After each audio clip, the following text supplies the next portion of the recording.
আসসালামু আলাইকুম এভরিওয়ান, সবাই কেমন আছেন? আশা করি ভালো আছেন। আমরাও আলহামদুলিল্লাহ ভালো আছি। দেখতে দেখতেই সাফওয়ানের 6 মাস পূরণ হয়ে গেল। ওর মুখে ভাত দেওয়ার জন্য ওর খালামণি খালু মিলে হঠাৎ সারপ্রাইজ প্ল্যান করে একটা থালা অ্যারেঞ্জমেন্ট করে চলে এসেছে। শুধু থালাই না, অনেক রান্না বান্নাও করেছে, ওর নানুও রান্না করেছে এবং সব কিছু ওর খালু নিজ হাতে বাজার করেছে ওর জন্য।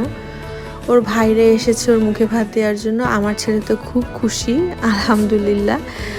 সবাই ওকে অনেক আদর করে এবং ও খুব মজায় মজায় খাচ্ছিল। ও ইদানিং সব কিছু দেখলেই হা করে এবং খেতে চায়, মুখে নিয়ে নেয় আর কি, খেতে পারুক চাই না পারুক। মুখে নিচ্ছিল আবার ফেলেও দিচ্ছিল। সবাই ওকে নিয়ে খুব আনন্দ করছিলাম। ওর চাচু এসেছিল ওর মুখে ভাতে। ওর নানু তো ওকে খাইয়ে দেওয়ার চেষ্টা করছিল, যদিও খেতে পারছিল না। সবাই মিলে একটু ছবি তুললাম, একসাথে বসে খাবার দাবার খেলাম। এরপর বিকালে ওর চাচু যে কেকটা নিয়ে এসেছিল সেটা কাটলাম।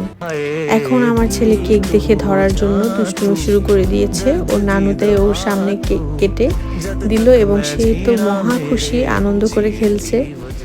নানুর কাছে বাচ্চাদের সব আবদারই পূরণ হয়, তাই না? সবাই আমার ছেলের জন্য দোয়া করবেন, ও যাতে ভালো থাকে, সুস্থ থাকে। Thank you for watching.